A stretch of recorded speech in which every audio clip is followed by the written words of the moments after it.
Korban pemerkosaan anak di bawah umur oleh 11 pelaku di Sulawesi Tengah semakin membaik. Melalui pengacara, korban berpesan para pelaku dapat dihukum maksimal.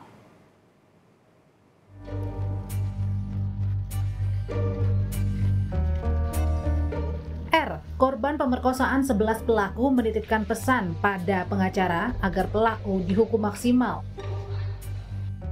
Akibat perbuatan para pelaku, korban dirawat di rumah sakit.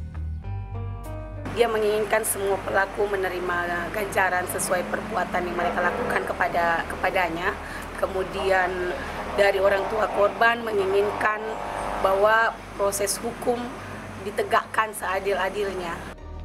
Dari 11 orang, 10 pelaku sudah ditetapkan tersangka, sementara 1 oknum polisi belum menjadi tersangka karena belum cukup bukti. Oknum polisi membantah memerkosa korban.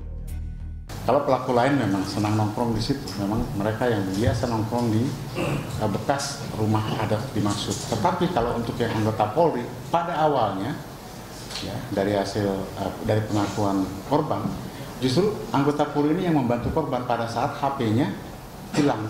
Kalau korban mengatakan itu ditindaklanjuti dengan persetubuhan, tapi pelaku masih membantah tidak.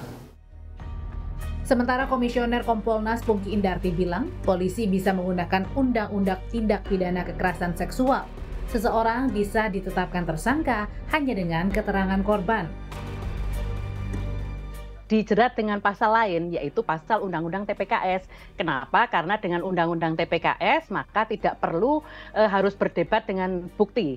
Jadi cukup dengan katakan misalnya keterangan korban, kemudian ada ditambah 1 alat bukti lagi, misalnya chatting HP dan sebagainya. Itu aja udah cukup.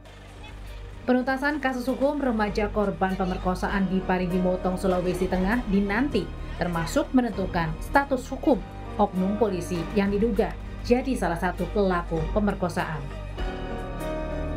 Tim Liputan, Kompas TV.